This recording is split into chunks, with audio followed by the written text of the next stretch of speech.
ध्यानी घ्यावी श्री लक्ष्मीदेवीची कहाणी. द्वापार युगातील सौराष्ट्र देशाची मोहिनी 8 पाट नगर होतं. तिथं एक राजा होता. राजाचं नाव होतं भद्रश्रवा. तो शूर होता, दयाळू होता, प्रजादक्ष होता. देवा ब्राह्मणांना, साधू संतांना सुखवीत होता. राजाच्या राणीचं नाव होतं सुरतचंद्रिका. ती रूपानं सुंदर होती, पण स्वभावानं गर्विष्ठ होती. मागच्या जन्मी ती होती एका वैश्याची बायको. नवऱ्याचं तिचं भांडण होई. घरी वैतागली, गेली निघून रानात. तिथं पाहिलं सुवासिनींना, त्या करीत होत्या लक्ष्मी व्रत. तिनं पाहिलं व त्यांच्याबरोबर तसं व्रत केलं. दुःख गेली, दारिद्र्य संपलं, परिस्थिती सुधारली. देवीची भक्ती करीत होती. पुढे गेली ती मरून. पुढचा जन्म स्त्रीचाच आला. पुढे भाग्य उजळलं.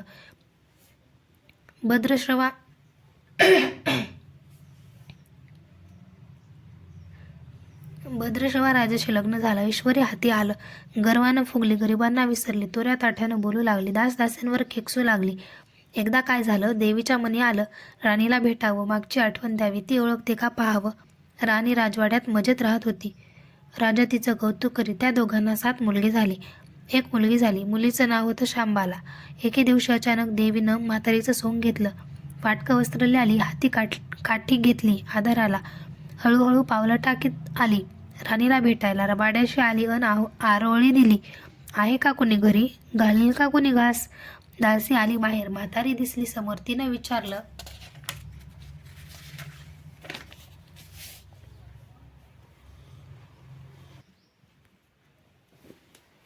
कोण ग तू? कोठून आलीस? काम काय काढलंस? तुझं नाव काय? गाव काय? काय हवं आहे तुला? म्हातारी सांगू लागली हळू आवाजात. तशात खोकलाही येई मधून मधून. म्हातारी म्हणाली, माझं नाव कमलाबाई, द्वारकेहून आले इथं. राणीला भेटायचे. कुठे आहे या राजाची राणी? दासी म्हणाली, राणीसाहेब आहेत महालात, तर मैत्रिणींशी गप्पा मारत आहेत. त्यांना सांगितलं तर मलाच रागावतील. तुला कशा भेटणार त्या? तुझा अवतार पाहून तुझ्यावरच खेकसतील, उन्हाधुनं बोलतील, मैत्रिणीही तुला हसतील. तू इथे बस आडोशाला थोडा वेळ. मैत्रिणी गेल्या की सांगते त्यांना. म्हातारीलाही राग आला होता. तीही संतापली. तुझी राणी पैशावर भाळली, माणुसकी विसरली. मागच्या जन्मी होती दरिद्री, आज झाली राणी, पण ती माझ्यामुळेच. मीच तिला देवीचं व्रत सांगितलं, तिनं केलं. आता देवीच्या कृपेनं राणी पदावर बसली, पण देवीची आठवणही नाही तिला आता संपत्तीचा गर्व झाला. डोळ्यांवर पैशाची धुंदी आली. गोरगरिबांना कशाला विचारेल ती? थोरा मोठ्यांच्या मुली मैत्रिणी झाल्या. म्हातारी गरीब भिकारीण, तिला कोण विचारते? ही राणी लक्ष्मीव्रत विसरून गेली. घेतला असा टाकून दिला. उतली मातली, पण याचं फळ तिला भोगावंच लागेल. नंतरच तिचे डोळे उघडतील तिचे. जाते मी परत. दासीनं म्हातारीला पाणी दिलं, हात जोडले, म्हणाली, मला सांगा, ते व्रत मी करीन ते नेमानं. उठणार नाही, मातणार नाही, घेतला असा सोडणार नाही, दिलेला शब्द विसरणार नाही, मोडणार नाही. म्हातारीने त्या दासीला व्रताचा वसा सांगितला. ती उठली व काठी टेकीत तिथून निघणार तोच माडीवरून एक मुलगी लगबगीनं खाली आली. ती होती राणीची मुलगी शांबाला. ती आलीनी कळवळून म्हणाली, आजी रागावू नका, माझी आई चुकली, तिच्यासाठी मला क्षमा करा, मला धीर द्या. आईला दिलेला शाप मागे घ्या, मी तुमच्या पाया पडते, मुलीवर दया करा. म्हातारीला आली मुलीची दया. मुलीची होती कोमल काया. ती क्षणभर मुलीकडे डोळे भरून पाहत होती. तिनं मुलीला लक्ष्मीव्रताचा वसा सांगितला व ती मुलीचा निरोप घेऊन निघणार तोच राणी तरातरा माडीवरून दाराशी येते तर दिसली ती म्हातारी. राणी कडाडली, कोण ग तू थिरडे? इथे कशाला आलीस? जा इथून, उठ लवकर, नाहीतर ढकलून द्यायला सांगते तुला. लाज नाही वाटत तुला इथे यायची? दुसरी घरं नाहीत तुला? म्हातारीचे डोळे गरगर फिरले, कपाळावर आठ्या उमटल्या नि तडक ती निघून गेली परत. पुढं दासीनं लक्ष्मीव्रत केलं. तिची स्थिती उत्तम सुधारली. ती गेली दासीपण सोडून व पुढे सुखानं संसारही सुरू झाला तिचा. पुढे मार्गशीर्ष महिना आला.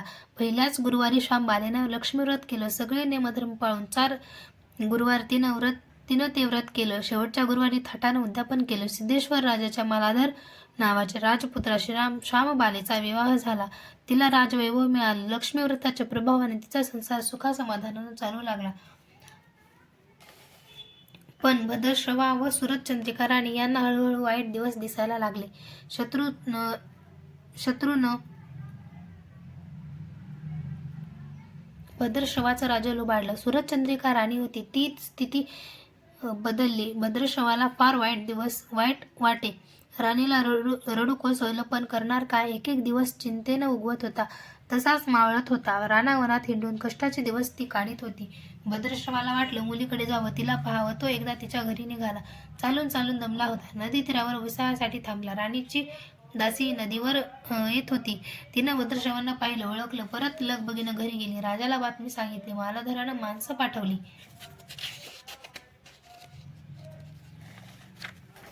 रथ पाठवला. श्वशुरांना घरी आणलं. मान सन्मान केला. नवी वस्त्र दिली. गळ्यात हार घातला. श्यामबाला वडिलांची नीट व्यवस्था ठेवत होती. राजाचे दिवस मजेत जात होते. आता परत जायचा विचार त्यांच्या मनात आला. त्यांच्या मनानं घेतला. जावयाला सुचवलं. भद्रश्रवा मुलीचा व जावयाचा निरोप घेऊन निघाला. जावयानं नौकराजवळ एक हंडा दिला. मोहरांनी भरला होता तो. नौकराच्या सोबतीनं राजा पुन्हा घराकडे परतला. चंद्रिकेला भेटला. हंडा पाहून ती खुलली. हंड्यावरचं झाकण काढलं. आत पाहते तो काय, आत दिसले कोळसे. सुरत चंद्रिकेनं कपाळावर हात मारून घेतला. नवऱ्याला सांगितलं. तोही चकित झाला ते ऐकून. दुःखाचे दिवस संपत नव्हते. दारिद्र्याचे भोग सुटत नव्हते. चिंतेचे ढग संभोवार दिसत होते. काळजीचा वणवा भडकत होता. सुरत चंद्रिकेला एक एक दिवस अडचणीचा वाटत होता. तिच्याही मनानं घेतलं, एकदा मुलीला भेटावं, डोळे भरून पाहून यावं. आपल्या नशिबाचे भोग आपणच सोसायला हवे. दुसरं काय करणार काय. एका गुरुवारीच ती घरून निघाली. मुलीच्या गावच्या नदीतीरी बसली. अगदी दमून गेली होती ती. त्या वेळीच एक दासी नदीवर आली होती. तिनं राणीच्या आईला ओळखलं. ती महाली गेली. राणीला बातमी दिली. तुमची आई नदीवर बसली, खूप दमलेली दिसली. तिला आणायला पाठवा कोणीतरी. श्यामबालेनं रथ बोलावला. आईला घेऊन यायला सांगितलं. आई रथात बसून घरी आली. श्यामबालेनं पाहिलं. आईला तिनं प्रेमानं मिठी मारली. मुलीच्या घरचं ऐश्वर्य पाहून तिचे डोळे तृप्त झाले होते, पण तोंडातून शब्द फुटत नव्हते. आईला स्नान करायला सांगितलं. मग पैठणी नेसायला दिली. गळ्यात सोन्या मोत्यांच्या अलंकार घातले. आईचं रूप उठून दिसू लागलं. दुपारची वेळ झाली. श्यामबाला लक्ष्मी व्रताचा वसा करीत होती. लक्ष्मी देवीची भक्तिभावाने पूजा करीत होती. आरती झाली. धूपदीपांचा वास दरवळत होता. श्यामबालेला उपवासच होता. तो ती कडकडीत करी. अगदी निराहार राहून. आईच्या जेवणाची तयारी झाली होती.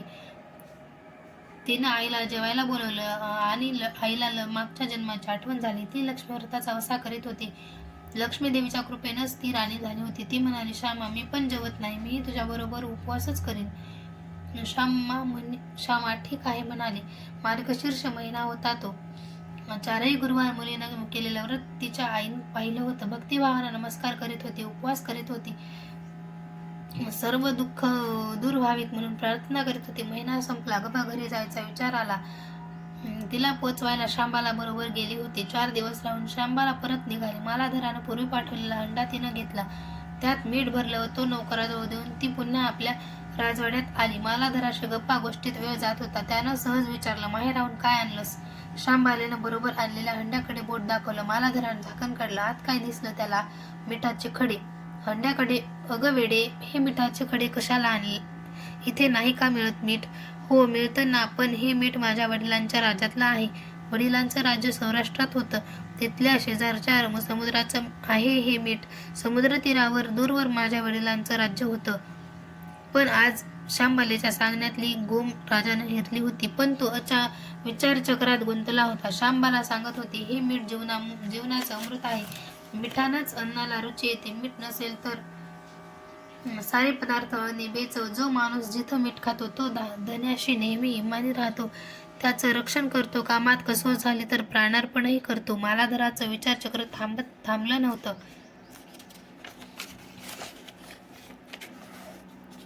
त्यानं ताबडतोब आपले सेवक आपल्या सासऱ्याकडे भद्रश्रवाकडे पाठवले व त्यांना ताबडतोब बोलावून घेतलं. भद्रश्रवाला या तातडीच्या बोलवण्याचा काहीच अर्थ कळत नव्हता, पण अधिक विचार न करता तो तातडीनं जावयाकडे निघाला. दोघांची गुप्त बैठक झाली व त्यातून एक नवा विचार निश्चित ठरला. भद्रश्रवानं आपली अनुमती दिली होती. मालाधरानं आपल्या मुख्य सेनापतींना ताबडतोब भेटून जाण्याची आज्ञा केली. सेनापती आले व त्यांनी मालाधरांना आदरपूर्वक वंदन केले. काय आज्ञा, असं नम्रपणे विचारलं. भद्रश्रवाचं राज्य जिंकून घेतलेल्या शत्रूवर ताबडतोब स्वारी करून जायचं. प्रत्येक सैनिकाच्या हाती या हंड्यातला एक मिठाचा खडा द्यायचा. शपथ घेऊन शर्तीनं झुंजायचं सांगायचं. राजाच्या आज्ञेनुसार सेनापतीनं सर्व व्यवस्था केली व दुसऱ्याच दिवशी सर्व सेना घेऊन शत्रूवर चाल केली. शत्रू बेसावध. मालाधराचे सैनिक अधिक सावधगिरीने शत्रूच्या राज्यावर तुटून पडले. घणाघाती लढाई सुरू होती, पण मालाधराच्या सैनिकांचा पवित्रा शत्रूला अडवताच येत नव्हता. शत्रूचे सैनिक जमिनीवर कोसळत होते. मालाधराचे सैनिक पराकाष्ठेने पुढे सरसावत होते. युद्धाचं तांडव अखंड चालू होतं. सूर्य पश्चिमेकडे सरकत होता. थोड्याच वेळात अंधार पसरणार होता. मालाधराचे सैनिक अधिक ईर्षेने पुढचं पाऊल पुढे खेचत होते आणि शेवटी मालाधराच्या सैन्यानं शत्रूचा पुरा फडशा पाडला होता. मालाधराच्या सैन्यानं अपूर्व विजय मिळवला होता. भद्रश्रवाचं राज्य पुन्हा मिळवलं होतं. मालाधराला व शांबालीलाही आनंदाची वार्ता सेनापतीनं ताबडतोब कळवली. मागे राहिलेल्या सैनिकांनी त्या शत्रूच्या राज्यातील मुख्य खजिना लुटला. अफाट संपत्ती त्यांना मिळाली होती. ती पोत्यात भरून मालाधराकडे आणली. त्यात सोन्याच्या मोहरा होत्या, अनेक नाणी होती, कित्येक शस्त्रांचा साठाही होता. मालाधरानं भद्रश्रवाला चंद्रिका राणीला घेऊन यायला सांगितलं. ती आल्यावर घरात आनंदाला उधाण आलं होतं. तो होता गुरुवारचा दिवस. शांबालीने लक्ष्मी व्रताची पूजा केली, आरती केली. धूपदीपाचा सुगंध दरवळत होता. तिनं व तिच्या आईनं उपवास केला होता. रात्री देवीची आरती झाली, देवीला नैवेद्य झाला व सर्वांचं मिष्टान्नाचं जेवण झालं. मार्गशीर्ष महिन्यातला हा शेवटचा गुरुवार, लक्ष्मी व्रताचा शेवटचा दिवस. या मंगल मुहूर्तावर मालाधरानं भद्रश्रवाचं राज्य त्याच्या स्वाधीन केलं व या व्रताची खरी सांगता झाली. राजा राणी परत आपल्या सौराष्ट्रात आली. सूरजचंद्रिकेनं पुन्हा लक्ष्मी व्रताचा वसा घेतला व तो आजन्म पाळला. घरची स्थिती पुन्हा पूर्वीप्रमाणे सुधारली होती. राजाने 7 मुलगे कुठेतरी दूरदेशी गेले होते. तेही अचानक घरी आले. त्यांना पाहून आई वडिलांना जो आनंद झाला त्याचं वर्णन शब्दात सांगणं कठीण, अगदी अशक्यच. श्री लक्ष्मी देवीच्या व्रताचा हा अपूर्व अनुभव राजा राणीने पुढे सतत घेतला. त्यांचे जीवन निश्चिंत झालं होतं. दुःखाचं वादळ पूर्ण थांबलं होतं. सुखाचे वारे सर्वांनाच सुखवीत होते.